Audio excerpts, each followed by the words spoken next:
Everybody, so thank you for coming out to the library today. My name is Ellie Snyder, and I am a postdoctoral researcher at the Illinois Natural History Survey, which is part of the University of Illinois. That's my email on the screen if you want to talk more about any of this stuff that we're gonna discuss today. And so I'm gonna be talking to you guys a little bit today about the ecosystems that I work in and why streams and rivers are really important for biodiversity, and then also talk a little bit about some research that I've done in the past as part of my PhD, and also what I'm working on here at the survey. Did it work? Okay. I always get confused by the presenter mode because I don't practice my presentations with that on. So I don't know what has brought all of you here today necessarily, but the thing that really keeps me passionate about what I do is that streams and rivers and freshwater systems in general are amazing ecosystems. So freshwaters are actually a biodiversity hotspot in the world. So rivers, lakes, and reservoirs only cover about 2% of the world's surface, but they actually house 10% of the world's animal species. And unfortunately, freshwaters are also uniquely vulnerable to human impacts. So this biodiversity is declining quite fast. So here's an example of a figure from a report that was looking at this. And so biodiversity in freshwater systems is actually declining 4 times faster than in other ecosystems. And so there's been a 90% decline in freshwater vertebrate populations between 1970 and 2012. And so I'm going to start out my presentation by going over some of the reasons why these ecosystems are both so uniquely biodiverse and so uniquely threatened. Oh, wait, never mind. Sorry, presenter mode. So one thing that when I give a longer presentation I like to do is to engage the audience a little bit. So if you thought you were going to come here and sit in silence, you still can do that. You don't necessarily have to give me answers to these questions. But there'll be a couple points throughout my presentation where I'll stop and kind of give you guys some questions to brainstorm and maybe start to dredge up some prior knowledge that you might have about these topics and kind of make this presentation maybe be a little bit more engaging for you and stick in your mind a little bit better. I got this, well, no, you know how it is. So if you guys want to take just like 2 to 3 minutes, either with someone sitting next to you that you brought with you, or make a new friend, or just by yourself, take 2 to 3 minutes to kind of brainstorm what you might already know about streams and rivers. So what makes streams and rivers unique from other types of aquatic ecosystems like lakes, ponds, wetlands, the ocean? What types of organisms do you know though that might be found in streams and rivers? And then what characteristics potentially of streams and rivers might make them vulnerable to biodiversity loss? So just think about these questions or discuss them for a minute, and then we'll come back together and kind of talk about some of these potential answers. So now I get to stand here in silence while you guys think and chat. Well, I was wondering just how depressing this talk would be. Hopefully not. There will be perhaps some depressing elements, but I will try to keep it positive, because mostly we're going to be talking about how these ecosystems are very cool. And then also the work that I do is working towards tools and technologies that are good for monitoring and doing conservation work. So, I'm a geologist, not a biologist, but I've been involved with the restorations at Meadowbrook. oh, awesome. For decades now, and the streams, and we don't have much noise. We have streams. We have. Yeah, is there any? No, there is a stream at Meadowbrook. What's that? There is a stream at Meadowbrook. Stream, yes. Yeah. Meadowbrook, yes. I've seen mink along. That's cool. The snappers can get this big. Yeah, when I'm. Could be turn down the lights over there too. I can't quite hear you. The one closest to the. Yeah, it washes out the screen. Okay. Let me see if I can. If there's pretty pictures, I want to see them. But yeah, anyway, it's fascinating, the complexity of the whole world that is, well, it's not the whole world, but it is a whole world, and it's right, much better, much better. That you find in these streams, and you sit on a bridge, like at Minerva, and watch things go underneath you. Yeah. Uh, yeah. I agree. I think that streams and rivers are amazing. And also before I started like studying them, I don't think I really, even though I like played in streams and rivers as a kid, I don't think I really had a sense of just how much I was like, there's frogs, I can see some fish, you know, but like when you really start paying attention, they're pretty amazing. It was fascinating when we had beavers a couple of decades ago, and they made a pond out of part of the stream, and the wildlife that was around that and in that, Yeah. incredible. Okay. So now that you've had a minute to chit chat, does anybody want to tell me what they came up with for maybe some unique characteristics of streams and rivers compared to other aquatic systems? So we discussed that obviously there's flow to a stream and river, but it also empties out into something. And it might have a source of water that's coming up, and it's usually obviously, fresh water. So those would be some things different than a lake. Yeah. So you brought up two things that I'm going to be talking about a lot, which are both flow and like the connectivity of these systems. Like they start somewhere and they go somewhere else and they come together. So yes, that is a great answer. Does anybody else want to add anything? If not, that's okay. We can move on to the next one. Yeah. What makes it unique is that it's not just the aquatic, the water itself, but it's the life of vegetation and wildlife along the banks of these rivers and streams. Yeah, freshwater, especially streams and rivers, are uniquely connected. I gotta stop using the word uniquely, but they are connected to the terrestrial landscape around them, and that plays into the connectivity aspect of it. How about what types of organisms might you find in streams and rivers? Like what type of biodiversity do you associate with them? Well, I know that there are a lot of kinds of mussels in our local streams here. Yeah, that's actually not my particular area of expertise, but they are super cool, and the names of the mussels are so funny sometimes. Pig toe, fat mucket. Little crustaceans, insects. Yeah, absolutely. Aquatic insects, I know a lot more about than mussels. And We're big gonna, spiders. yes. Big scary spiders that like to fall on you while you're doing field work. I think a small caliber firearm wouldn't stop. Nobody wants to say fish? Beavers. Yeah, beavers as well. So yeah, lots of different types of life can be found in aquatic systems. And that's something that I'm super passionate about. And then any characteristics that you came up with of streams and rivers that make them vulnerable to losing this incredible biodiversity that is there? Farming. Yeah?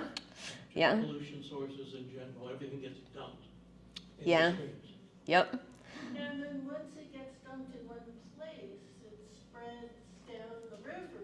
So it's pollution everywhere instead of just in one spot. Yeah, the connectivity that's inherent to these systems might make them a little bit more susceptible to human impact. So we'll talk about that in a little bit more detail. Well, that was great. I'm glad to have an engaged audience who's willing to participate. That is good. Oh, there we go. Okay, so we kind of touched on this, but flow is the process that fundamentally shapes streams and rivers. If it's not flowing, well, it doesn't have to be flowing necessarily during all times of year, but it's got to be flowing sometime to be a stream or a river. And you've got the process, this transport of water down slope, which results in erosion, which creates the stream or river itself. So creating these defining features of these systems.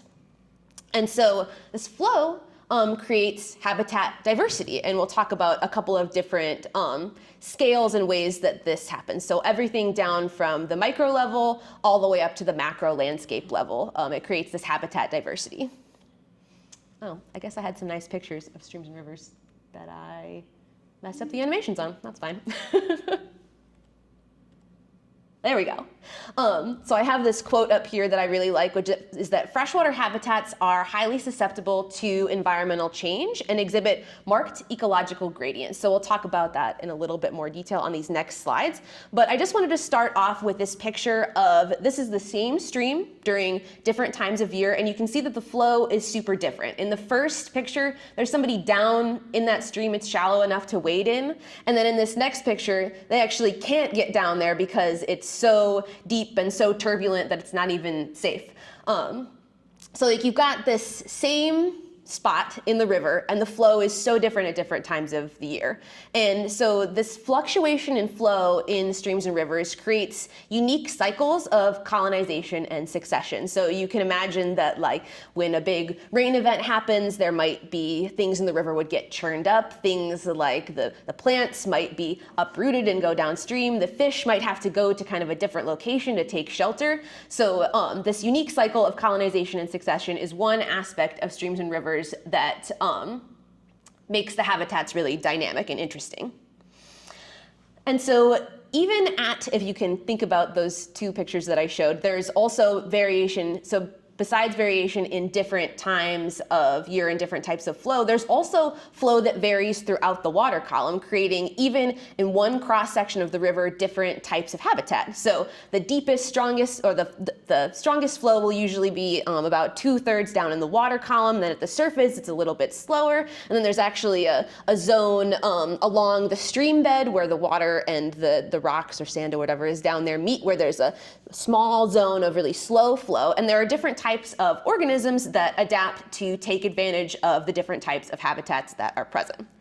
So I know we talked about aquatic insects a little bit, but they are one of my passions. So I put a couple different pictures up here to illustrate, even in one cross section of the stream, you could potentially find all these different insects with wildly different life forms, and I think that's awesome.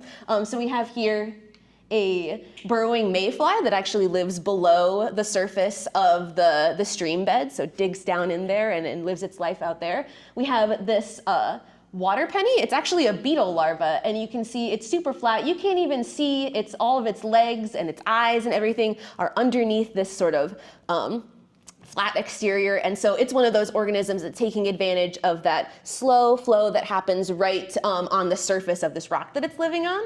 We have a Dobson fly larva, which is somebody that usually lives kind of under rocks, taking advantage of a little bit slower flow down there. We have a diving beetle, which will go up and down throughout the water column, is more of we call that a pelagic species.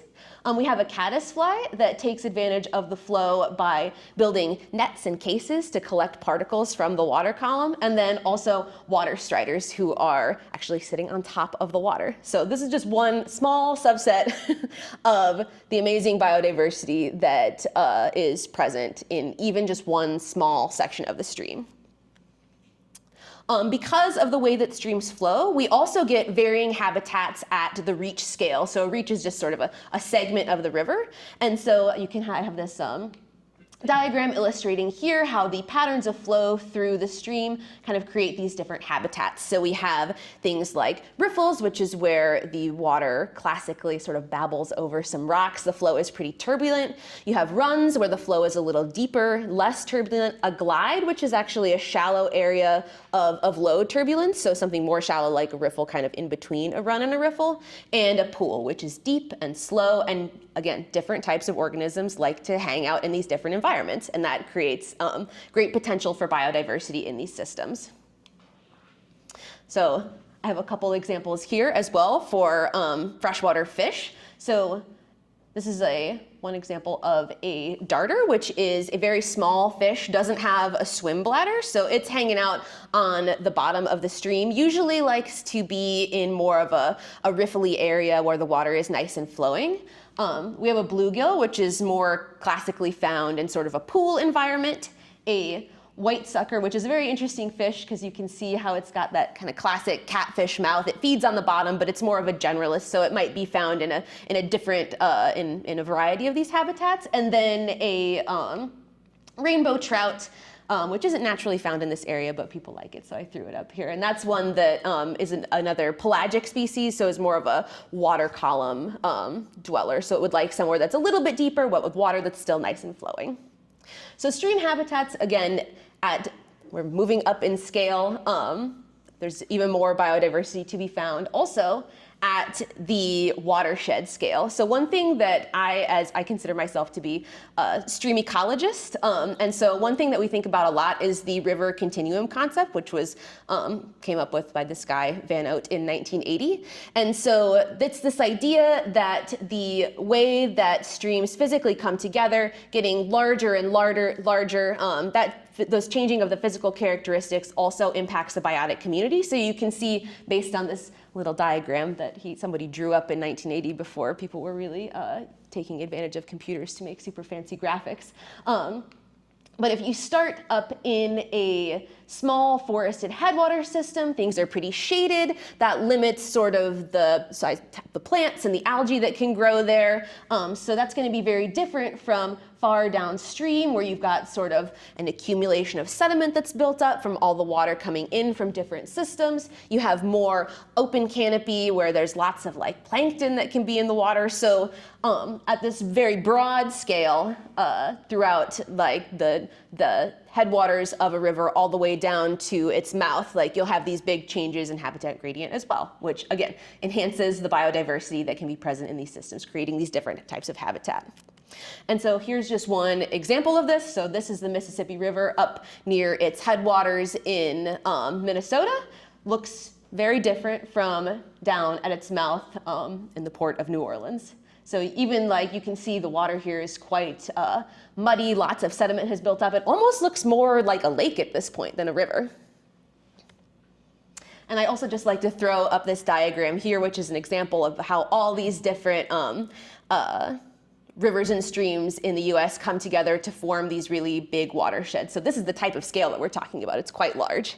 And that brings me into the connectivity of these systems and how it sort of makes them uniquely vulnerable to human impacts. So as you're probably aware, fresh water is essential for human survival. Some of you are probably drinking it right now. And so we use it for all types of things beyond drinking water. I think someone brought up agriculture, we have industry. So this results in actually 50% of accessible freshwater runoff being appropriated for human use. So this is a resource that we're tapping very heavily.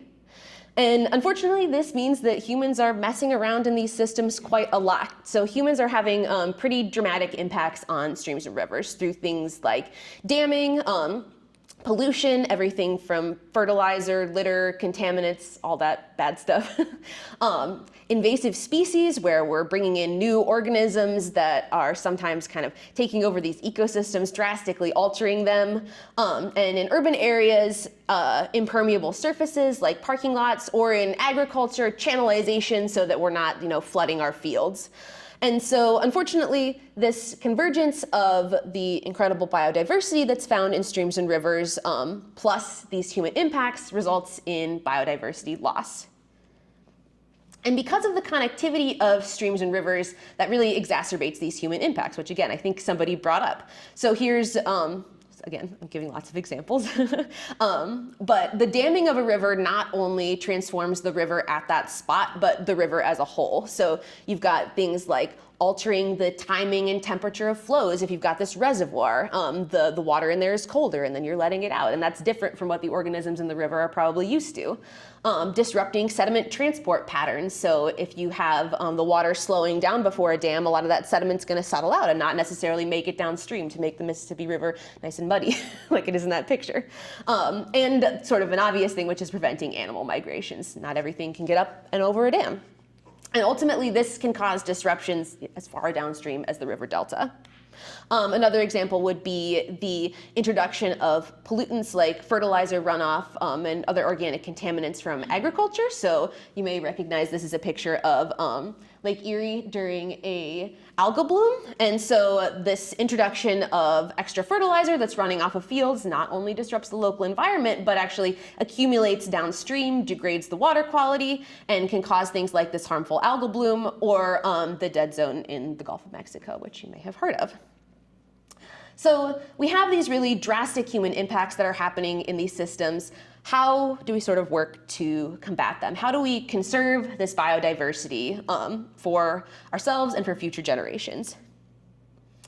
So it is very important for conserving biodiversity that we understand species distribution. So we got to know where and how many organisms there are for everything from, keeping track of an endangered species and helping it recover from human impacts to monitoring a newly introduced invasive species. And so traditionally, aquatic science has relied on sort of conventional methods for capturing and observing an organism. So things like netting, where you might need like a whole team of people to go out and effectively accomplish that. We also have, this is an example that I didn't put a bullet point for, but to track an organism, you might like tag it and then have to go out with a scanner to find it again. That's a lot of work, so that's something that we would do for maybe a freshwater mussel. You might have to go out on a boat. Maybe the boat motor breaks. Oh no, then Gary and Mike have to push the boat. Not very convenient. Or electroshocking, which is both labor intensive. So that's a method where you actually go out and you put a little electric charge into the water. It stuns the fish. You capture it, you hold it in your hands, you identify it, and then you release that fish. But that can be tough to do. It depends on the water level, how effective it is. Poor Allison is having to carry this bucket of water up and down the stream so that the fish can be in water while they're recovering. And it can actually, sometimes these methods of handling the organisms can cause physical harm.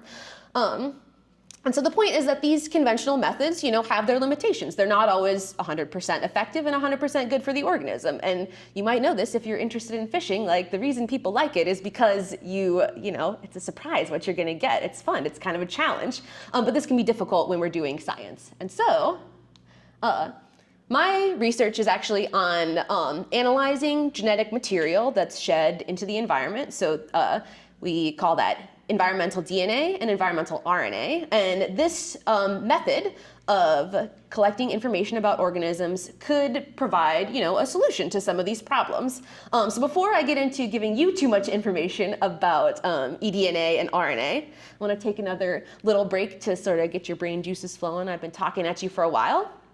So just take another 2 to 3 minutes to chat with your neighbor or brainstorm yourself what you already might know about nucleic acids, so DNA and RNA. So what might you know about the function of DNA in an organism? And then what about RNA? Do you know anything about how DNA is used in human forensics? And then finally, what do you potentially think would happen to DNA or RNA that's in something like a little piece of skin or hair after it is shed from an organism? So like, what does it happen if it is gone from the organism and into the environment over time? Okay, chat, and I'll stand here awkwardly.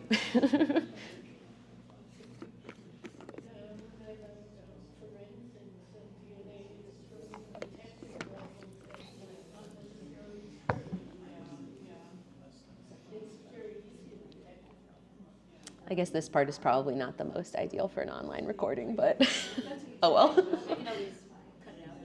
Oh yeah, that's a good point.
All right, maybe wrap those conversations up, and then we'll come back together, and I'll see if I can get some answers to my questions.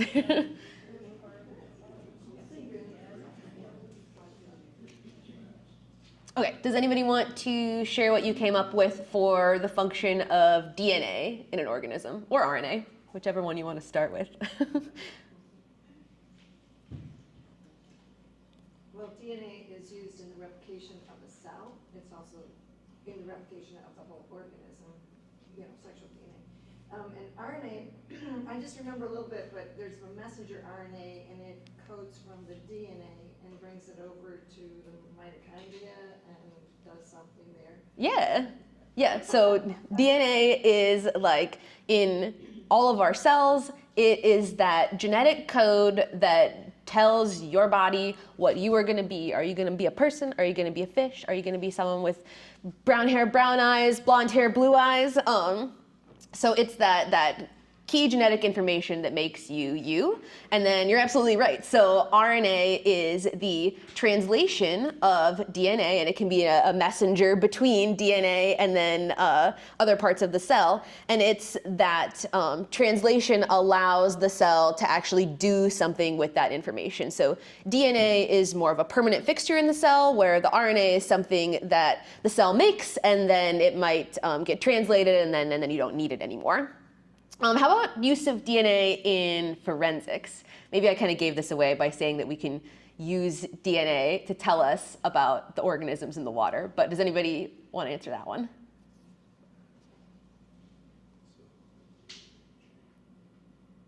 Yeah. I think you can identify specific organisms that are there from the DNA.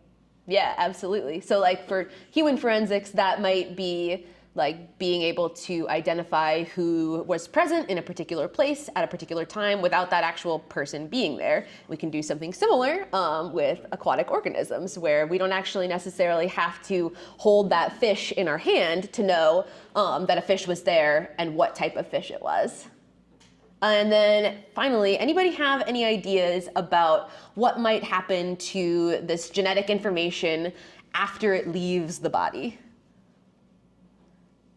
Like you shed a piece of skin into the environment. What happens to that DNA over time? It degrades. Yes, it absolutely does. Did you want to add? Oh, sorry. Deteriorates was what I was thinking. Yeah. Yes, very good. You guys are, again, thank you for being an excellent audience. If it's in the sun, it'll degrade much faster, I would think, from the UV. You are onto something, because we're going to get into it, but what my research has been primarily about is looking at how environmental factors impact how long that DNA, or now RNA, sticks around after it is shed from the organism. So we kind of got into this a little bit, but the definition of DNA is this heterogeneous particulate matter. So what I mean when I say that is that it can be anything from like a single strand of DNA outside of a cell, all the way up to like whole cells, pieces of skin and other types of tissue, mucus, feces, and even like whole gametes in the environment if you're a fish and you're like spawning into the water. So it's this particulate matter that is shed off of the organism that contains genetic information. And so this material will stay suspended in the water for a period of time, and it will either like settle out potentially, or it will be degraded either through physical breakdown, so through something like exposure to UV, or degradation with microbes. But before that happens, we can collect water samples and then analyze the DNA that's there, and that will give us information about an organism. And so freshwater eDNA sampling, I think, is very cool, and other people, the world of science and monitoring biodiversity seems to agree. And there have been studies that have shown that in freshwaters, sampling eDNA actually improves our ability to detect organisms compared to some of those conventional methods I was talking about. And this is particularly true at low population densities. I think we maybe have two different questions. Well, I'm just going to say, so no one may have ever seen a rainbow trout in this stream, but your method might detect the fact that it's there. Yeah, absolutely. That's the whole point, especially with low population values, yeah. Yeah, yep, Sounds important. yeah. Potentially easier to find something with DNA as opposed to actually tracking down the organism. And then what was your question or comment? Does the water quality affect the determination of the DNA? Yes, it absolutely does. So that's something that I can talk about in a little bit more detail, but it affects both how the DNA degrades, what happens to that DNA, how long it sticks around, and then also different materials in the water can impact our ability to detect this DNA. So yeah, on both ends, kind of. So environmental DNA is a potentially really useful technology, and we are already practically applying this for conservation work. So you've probably heard about the invasive carp, which got into the Mississippi River, are coming up the Illinois River, and people are very invested into making sure that those don't end up in the Great Lakes, because the Great Lakes have already suffered enough from invasive species. Who knows what would happen to them if these Asian carps got in, because they are very fast-growing, prolific feeders that tend to outcompete native fish and cause big problems. They can also be actually hazardous to human health, because the silver carp in particular, if it's present in very high populations, will, when it gets startled, it will leap out of the water, and they can get really big, so it can actually knock a person out of a boat and injure, or they can drown, and that's not good. We don't like that. And so environmental DNA is part of the monitoring program to make sure that Asian carp aren't entering the Great Lakes. But if you go to the website where they talk about this monitoring program, one of the caveats that they give is that, okay, so if we find environmental DNA, did that come from a living organism or a dead organism? Did that come from a eagle eating a common carp and then going and dipping its claws in Lake Michigan and the DNA washes off? How long would this DNA stick around? How do we know if this signal is actually accurate to the organism being there and whether or not it's present in any substantial population? And so a really interesting book, there's actually been a fair bit of controversy surrounding this, because when people first started proposing using eDNA, people didn't necessarily believe that it was working. They were very skeptical that like positive hits of the DNA were actually representative of a real fish. And there's a really interesting book that talks about this, and then also invasive species in the Great Lakes in general. So I highly recommend this book if you want to hear more about the drama. And there's actually some people, because I did my PhD at the University of Notre Dame, that's where this research was happening. It was before my time, but I'm like, I know the people in this book, how exciting. Okay, so like I was saying, there's kind of a lot that we maybe don't know about what environmental DNA, finding it in the water, actually means. So one of the really important things that we already brought up about the DNA is that it degrades, which is good because it means that like it's not going to stick around forever, so we know that it's probably representative of what was present in the system at one time, but the fate of the DNA really depends on environmental conditions. So things like how much UV exposure there is, how many microbes there are, whether or not the water body is really big, is that DNA getting diluted? And so in the time since we've started studying eDNA, the first paper was actually on using environmental DNA to detect bullfrogs, which are invasive in France. Since then, we've really had this explosion of people using eDNA and studying it. And so we've kind of moved beyond. In the beginning, it was more basic sort of presence, absence, is the organism here or not here, to actually being able to get more specific information about the biomass and location of the organism, so how many and where they are. But a lot of this work has actually been done in standing waters, so lakes and ponds, which, as we discussed, are pretty different from streams and rivers, primarily because of flow. So flow really adds complexity to the interpretation of eDNA data. So in addition to these factors, like you might have the DNA degrading and settling out of the water column, being deposited, we also have this additional element of things like transport downstream, things getting retained in the stream bed, and then because of disturbance getting resuspended. So there's a lot of complexity even just at the basic physical level. And then we also have a lot of other environmental and biological factors that might impact what happens to the DNA in the water column. So you don't need to read all those. That's just an example of a diagram that I made where I'm like, there's a lot going on here. And so like we talked about, streams are very biologically active. And so they're reactive ecosystems where this interplay of biology and hydrology and other physical factors works together to determine the fate of materials in these systems, including environmental DNA. And so recently there have been studies in streams where they found a positive relationship between the concentration of DNA in the water and the biomass of the organisms. But this relationship is kind of variable based on environmental conditions, and we really need more information about these factors and how they impact what happens to the DNA, which brings us to my research.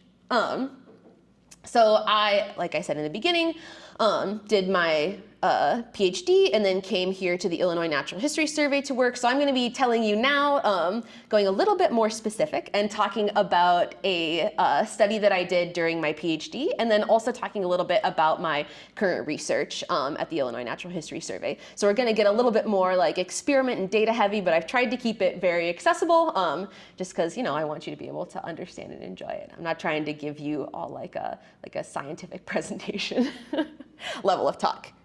Okay, and it looks like I'm still doing okay on time, but I'll make sure that I don't spend too much time on this, because obviously I'm very passionate about it. It's my, it's my research.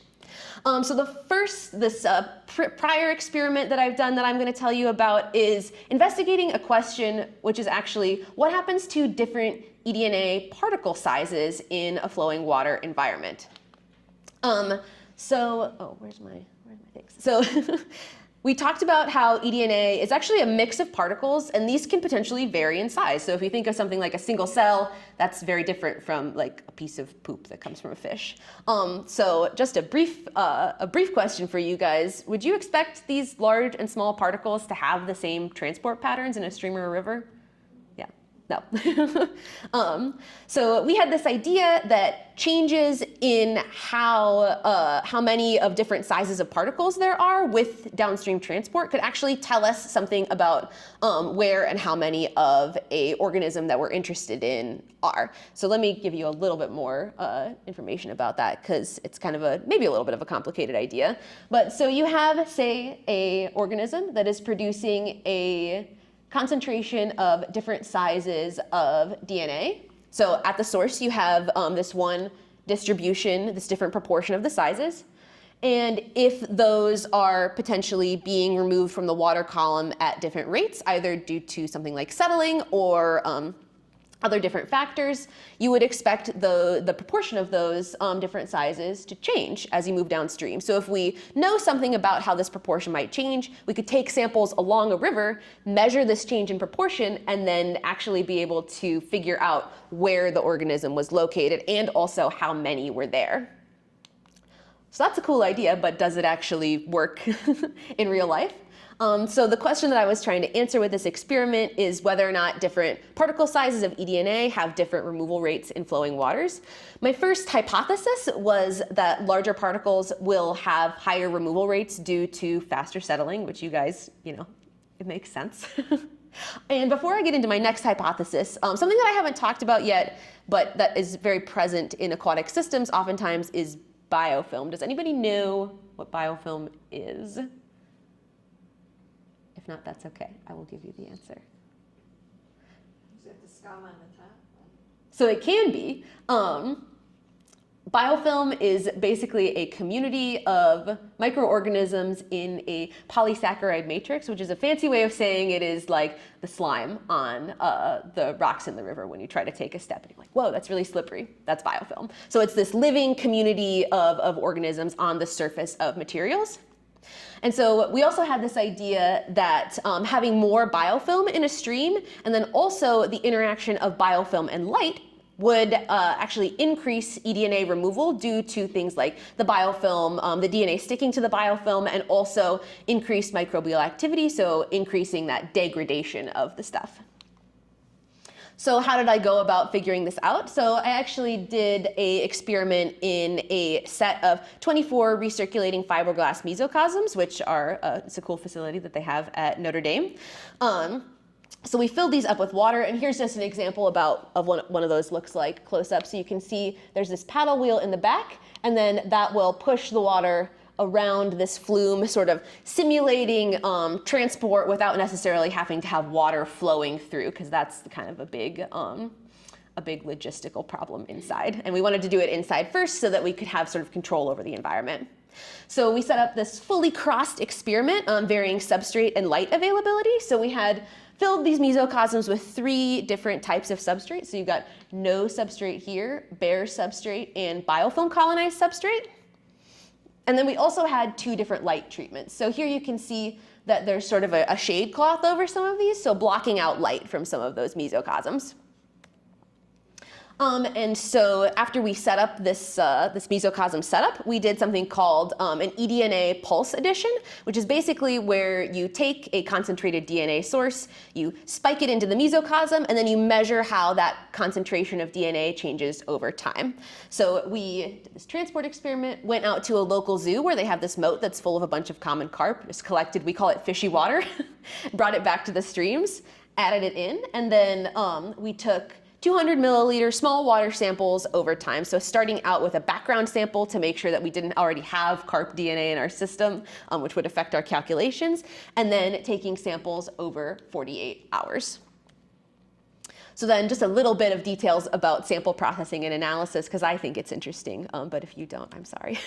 So we take the samples back to the lab, and we actually filter them through several different filter sizes sequentially to isolate different sizes of eDNA. We extract the DNA and we quantify it. If somebody wants to talk more about that, we definitely can, but I won't go into the details here. And then everybody's favorite thing, math. What we get from extracting and quantifying is a concentration of DNA over time and how that changes. So we get a removal rate based on the slope of this changing concentration over time. And then, so here's an example of what that might look like. And then when we actually got data from our experiment, these are the actual removal rates that we calculated. So you've got all these different slopes. And one thing that I like about this plot is that it's kind of maybe a little bit easy to see that the bottom, this bottom set here, so that's those mesocosms with biofilm, those lines are going down much faster than in these other 2 systems. And so this removal rate that we were measuring was highest for these mesocosms that had the biofilm, which tracked with the hypothesis that we had. And so one other thing that we can see here is that when light was present, that actually enhanced the removal of the eDNA. So what do I mean when I say that? So sometimes for the mesocosms where they were not exposed to light, we had still DNA sticking around at that 48-hour mark. But when they were exposed to light, everything was pretty much gone. And sometimes it was even gone quite fast. So that was very interesting. Tells us that the biofilm that's present in the system really does have an impact on how this DNA is getting removed. What about for our different particle sizes? So again, I've got some data here, but really what you need to know is that what we found was what we kind of expected, that larger particles were removed from the system faster than smaller particles. And you can kind of see that most easily. Here's just a spot where you can, it's pretty obvious. So you can see that this bar is a lot higher for this larger size, which is on the bottom, compared to these other 2 sizes. So that is really exciting. And we can kind of skip over this point. It's not that important. And what this faster removal of smaller particles tells us is that this idea that we have about using the distribution of different particle sizes to tell us something about how far the DNA has been transported actually might work and might be able to be applied in the real world, which is super cool.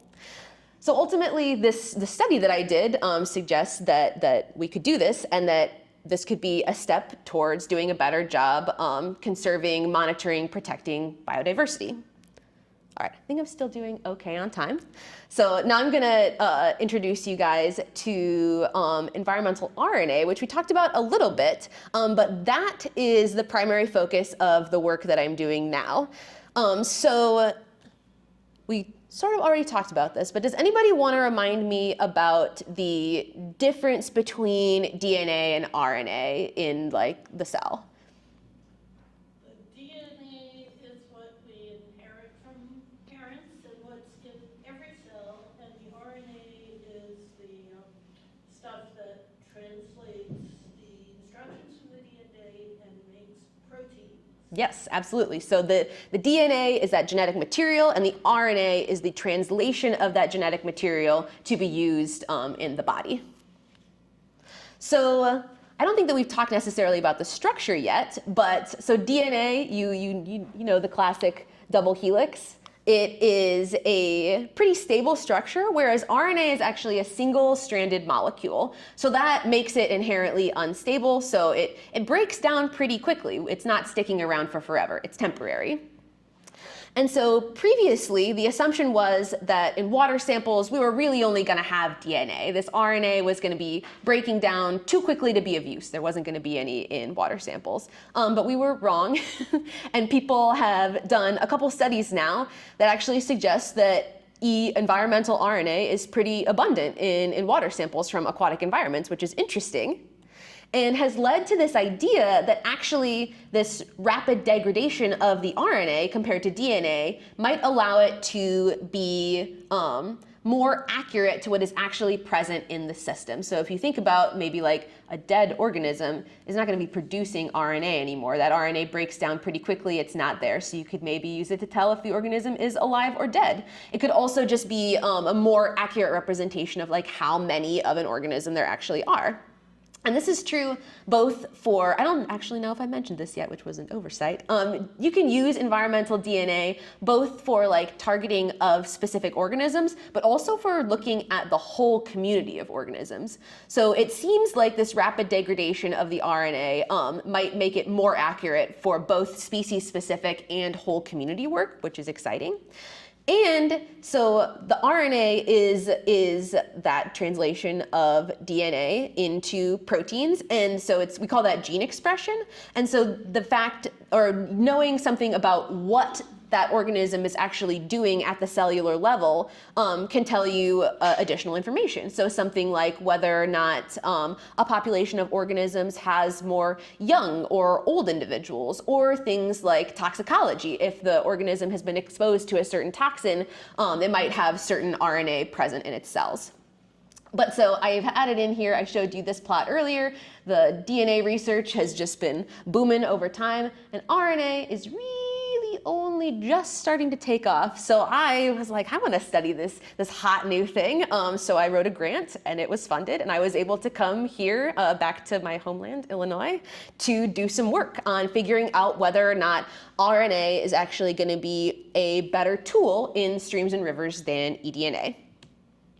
So I have this project that I'm working on. There are a couple different elements that I will tell you guys about. I don't have any data here, so if you were excited about the data, I'm sorry. If you're like, oh my God, I don't want to look at more graphs, then we're good. So my first goal while I'm here at the Illinois Natural History Survey is to conduct some sort of foundational experiments comparing differences in how eDNA and RNA are removed. And I'm going to do this using some flow-through experimental streams. So a bit more natural of a system than the mesocosms I was telling you about. And originally, I had planned to do this at a U of I facility, but I have since coming here learned that that facility is no longer functional and will not be repaired in the timeline that I need. So I'm actually taking advantage of my connections at Notre Dame, and I'm going to go back there to do these experiments and this really cool system that they have with these outdoor flow-through systems. So this is the Notre Dame Linked Experimental Ecosystem Facility, and one of the things that they have, they've got some cool ponds. There are some actually wetlands down here, but I'm going to be using these little experimental streams. Here's a more close-up of what one of those might look like. That's just some shade cloth that was being used for an experiment, but the stream is down here.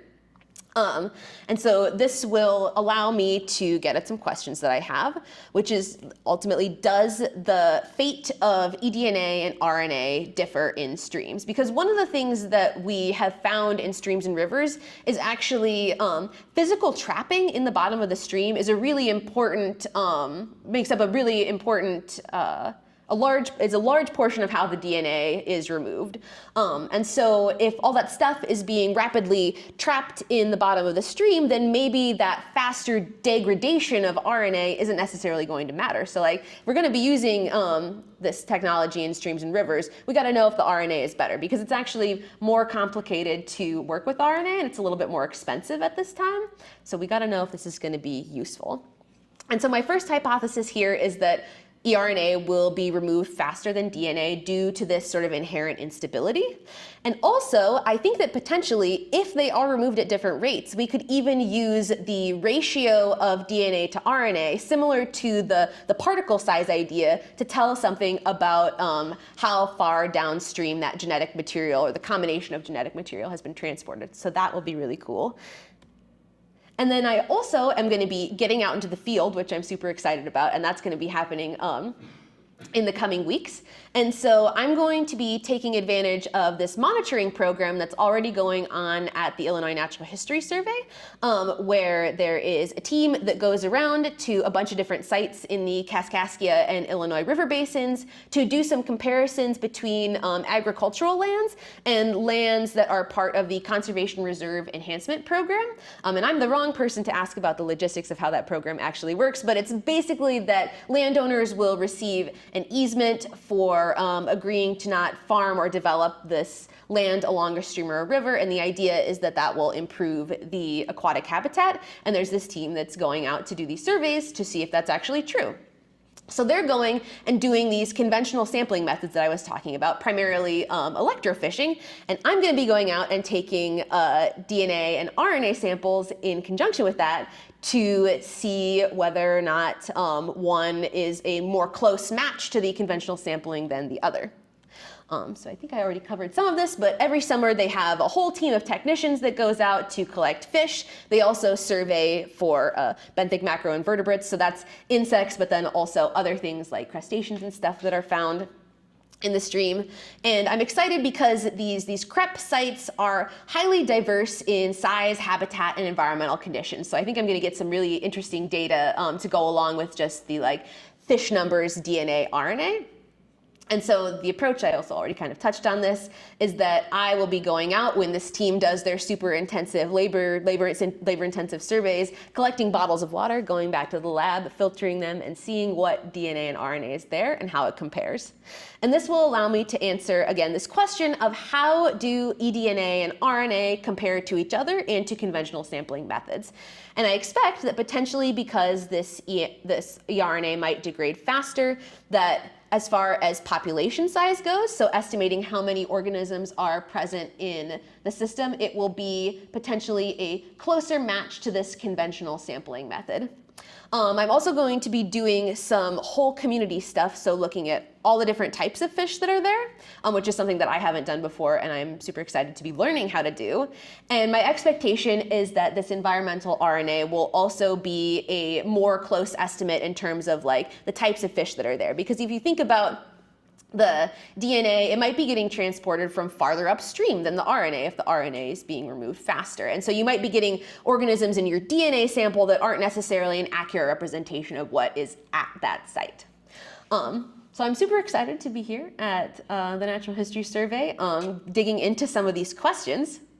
Oh, and so ultimately, I'm hoping that from this work, if eRNA is a better sampling tool, that we'll be able to use it, and that it will enhance our toolbox for studying and protecting biodiversity in streams and rivers. So just to sum up here really quick, and then I think I've left enough time for questions. I did talk a lot, but if you only take a few things away from my presentation today, know that streams and rivers are ecosystems with unique habitat characteristics that make them particularly biodiverse. I think they're very beautiful and amazing. But because of their value as a resource, streams and rivers are really threatened by human impacts, which leads to biodiversity loss. But novel tools like eDNA and RNA, which is what I'm studying, will hopefully providing and will hopefully provide even more valuable information that can help us study and preserve these ecosystems. And so, again, my email is up on the screen, so if you're very shy or if you think of a question after the fact, please feel free to reach out with me. I'm always happy to talk about this stuff.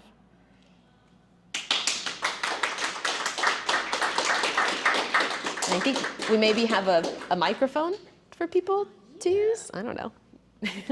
All right, anybody have any questions?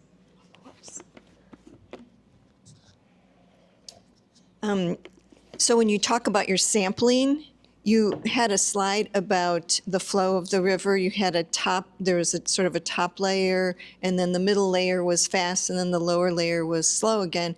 Where do you take your samples from? Yeah, that is an awesome question. So usually I will take them like pretty much at the surface of the water, just because for streams and rivers, sometimes it's quite shallow where you're actually taking the samples. So you don't want to disturb that sediment and get a bunch of it in your samples. So because of that, I'm usually sampling at the top, but there is a lot of really interesting research, especially more so in lakes and ponds, because like I was saying, there's been a lot more research in lakes and ponds just because they're easier and they're not flowing, about how the like different layers of the water potentially have the DNA from different organisms. So like if it's a species that lives in sort of the deep cold part, its DNA might actually not be at the top. So especially for lakes and ponds where there's less of that, like streams and rivers are usually pretty turbulent, especially when they're small, like it's getting well mixed. So I'm just taking a sample at the surface because of logistical stuff. But in lakes and ponds, there is a lot of evidence that we actually need to be potentially taking samples from multiple places in the water, which is the same. You might, like, if something is really deep, you might need to apply different conventional methods, like a different method for species that are in a shallow area versus a really deep area. If that makes sense.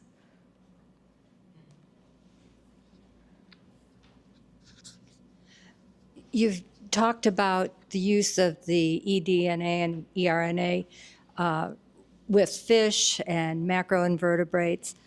Is it also being used for smaller invertebrates like caddisflies and mayflies, things like that? Yeah, in theory, it absolutely can. And there are studies that have used at least eDNA. I don't know if there are any on RNA yet, where they've used it pretty successfully to detect like insect communities. You can also use it for even smaller stuff like microbes. And actually, people have been doing that for longer than we've been thinking about DNA for larger organisms, because in that case, you're actually like capturing the organism itself, like a bacteria is going to end up on your filter. And then also there's some work in the lab that I'm in that's actually doing eDNA outside of aquatic systems. So they're going around and sampling DNA from flowers to look at the different pollinator communities that are present. So yeah, it can be a really good tool for smaller stuff as well.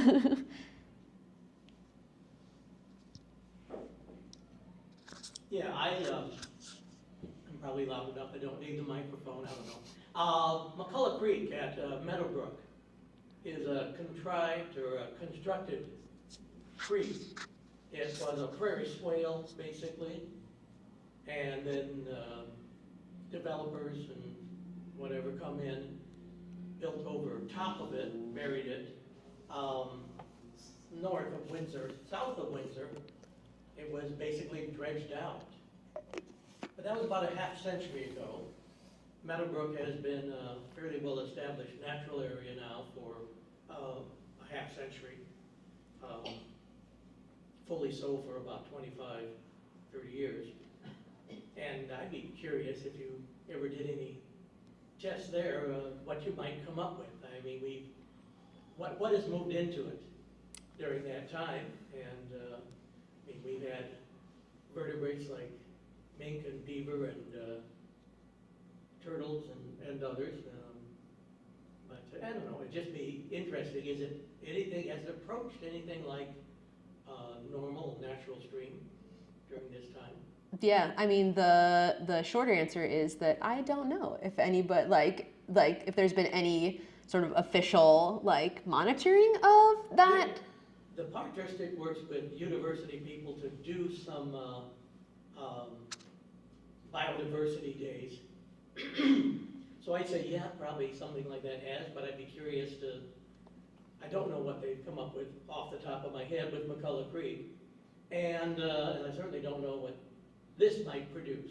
Yeah. Would this show up something, you know, like, oh gosh, this is here too, and that hasn't shown up yet type of thing. Yeah, and that's kind of that's the cool thing about eDNA is that potentially you just go out there, grab a couple samples, and see what you get. It's a 5-minute ride from your office. Yeah, it's really close. Are you on the at the NRB or down? I'm at the annex, which is out at Research Park. Right, so, right. but still, you know, it's pretty close. I worked at the NRB for 30 years. Awesome. But, Yeah, you were telling me, yeah. geologist. If you ever get around to doing it. Yeah, maybe if you have more information about that, you could email me. We could talk about it. Well, I can tell you who to talk to. Yeah. One more question here. How do you handle stirring up if you got it going out with a team of people catching fish conventionally or electroshock? How do you handle your sampling and those people stirring up the mud? Always sample first. And because I'm really interested in what is in the water column. There's actually a whole like sort of subfield that I didn't even talk about where you can sample sediments for eDNA. And you might have heard, be more, like you might have heard of people going on and taking cores from lakes and getting information from that. So it kind of is a similar concept. But for my stuff, I am getting in there and taking that sample before we're stirring any of that up because it kind of confounds the questions that I'm trying to ask and also makes the water super hard to filter, which I don't want. All right, any more questions?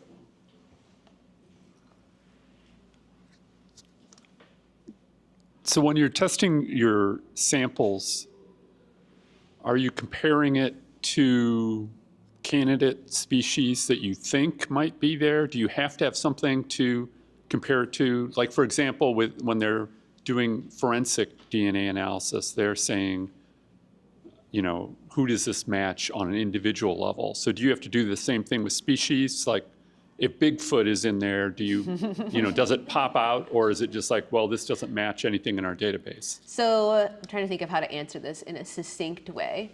So there are two kind of different types of sampling you can do. One is like, we know that this sequence of DNA is unique to Bigfoot. We have DNA from Bigfoot already, and then we're going out and looking to see if that Bigfoot DNA is in this particular stream or river. So that's like really targeted, looking for like an individual group. And then there's the community stuff, which is more, I think, what you're getting towards, where like you have to match it to known sequences. So you go out and you collect the DNA and then you sequence what is there and get those, like that barcode sequence out. And then you match it to available information about like what sequences might go to what organisms. But if you don't have one of that, that's a big kind of hurdle for certain areas of doing this whole community stuff, is that like, okay, you want to do some deep ocean sampling. We don't know what's down there. So you can say, I found X number of species, but I was only able to say what a certain number of those actually are. So yeah, does that answer your question? All right, anybody else? I think we've got one more up here. All right. So if you just get a fragment of DNA or RNA, how can you identify what the species is? Yeah, so that is through that process that I briefly mentioned, the like extraction and quantification. So the way that it works is you filter down a whole sample, you do a procedure to sort of isolate it so it's just the nucleic acids, that genetic information, and then for the species-specific stuff, you will have it's called an assay. So it's a combination of a little bit of a sequence from one strand of the DNA and a little bit from another strand that's a little farther down. And you will take the DNA from your sample and put it in a reaction with basically everything that DNA needs to replicate, including these little sequences, which will allow the enzymes that are present to target only that fragment of DNA that you know is unique to that organism. And then you go through a process where it will like sequence, it will split it apart, it'll like make a new sequence to go with each one, and it doubles each time. And then you have a fluorescent tag that a machine actually reads so that you can know how much of that, that sequence of DNA was present.